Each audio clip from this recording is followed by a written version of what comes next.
Hello everybody, and thank you again for tuning into my YouTube channel. Once again, I'm here in my basement, aka Pitstar Studios, and I'm very grateful that you guys are taking a little bit of time to spend it with me, so thank you very much. Today I'm going to do the top 13 list of kind of a year-end list of music that I streamed over the course of the year, things I listened to the most. The reason I do this isn't just because, top 10, top 13 lists are very popular at this time of the year as we close out the year. But really, as musicians, we all have our own unique styles.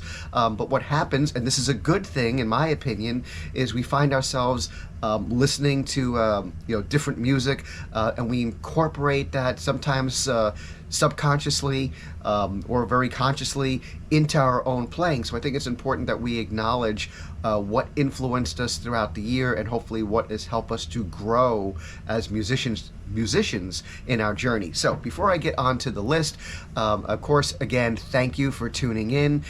If you like the content that you hear and the music that you hear and see and whatnot, please feel free to subscribe. I always appreciate it, and I just don't take it for granted. I do have my little goal right now of at the end of the year reaching 350 subscribers. I have 17 more to go. Maybe I could do it. So I'll leave that up to you. But anyway, let's start off with the top 13 list. I have notes here, so don't mind my notes. Coming in at number 13 will be Phil Campbell and the Bastard Sons. Their new album, Kings of the Asylum, I found absolutely amazing and fantastic.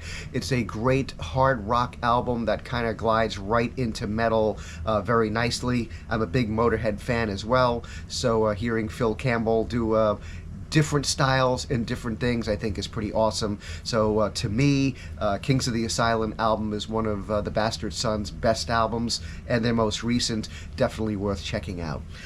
Coming in at number 12 would be Alice Cooper's new album, Road. This album is one of the best hard rock albums I have heard in a long time. Alice Cooper really outdid himself. The trick here was he actually was able to get the full touring band in the studio with him this time. The touring band consists of Tommy Hendrickson on guitar, Ryan Roxie on guitar, Nita Strauss on guitar, Chuck Garris on bass, and Glenn Sobel on drums. And then to top it off and really make it perfect, he had his old producer from way back in the day, in the 70s and whatnot, Bob Ezrin, doing the production on the album as well. Absolutely amazing album, very diverse, very hard-hitting, enjoyable, humorous at the same time. Great stories about touring, hence the title Road, and what it is to be in a band, and it's just a really surprisingly fantastic album. Coming in at number 11 was Gojira, the Fortitude album. I love that album. I just kind of play it over and over and over again. I don't think there's too much to be said about that. I'm going to guess that many of you guys are listening to that album a lot as well. Coming in at number 10 was Ministry's album, The Last Sucker. That's a really hard-hitting album, always gets me moving, always makes me feel good. It's an older album of Ministry's, but it's just a kick-ass metal album with a bit of an industrial vibe to it, but this album is really brutal in your face. Gotta love it. Let's see here. Coming in at number 9, Baby Metal. I know that's a band that's very polarizing for a lot of people, but I really did enjoy their new album, The One. I found a lot of growth in that album for the band, and it's just really good stuff, worth checking out. I found it to be very enjoyable and influential for my playing in the musical directions as well. Let's see, coming in at number 8 is Dope Lord's new album, Songs for Satan. They actually put out a longer album this time. This one clocks in at 33 minutes.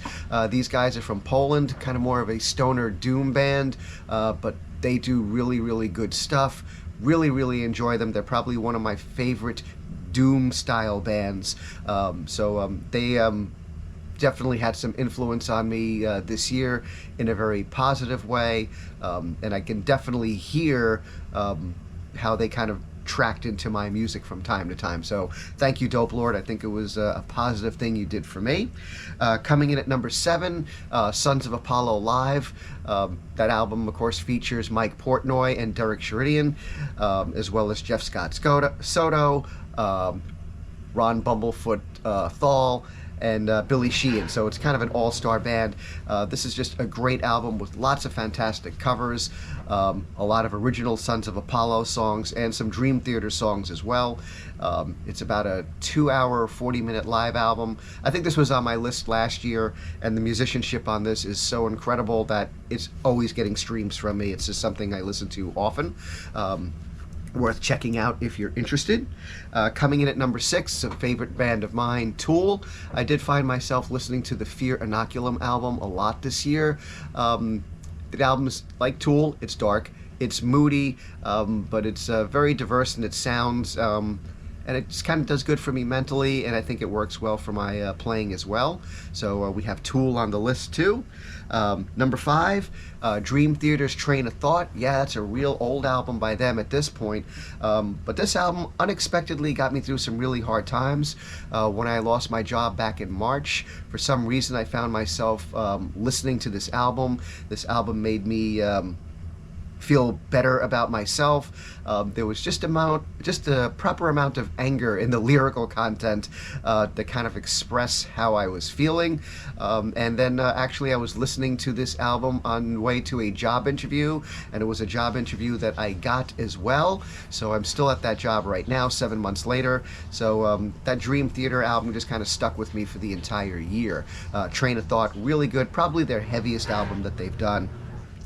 Number 4, went really old school with this one, the band Unleashed. I'm probably going to butcher the title of the album, Mid Winterbrot, but it is a fantastic metal, straight, in-your-face, kind of old school kind of feel, worth checking out. I'm not the hugest fan of Unleashed, but this album in particular really is a masterpiece, in my opinion.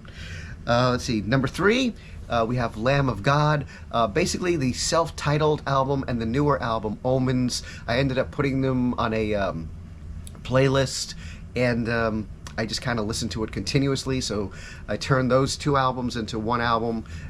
It became one big stream for me. I think I'm actually going to be listening to it on the way into work today as well. So, Lamb of God coming in at number 3. Number 2, Fit for an Autopsy. Just absolutely adore the album, The Sea of Tragic Beasts. I think that album just hits on absolute all cylinders, and just I feel that's good for my playing. It's probably good for your playing as well.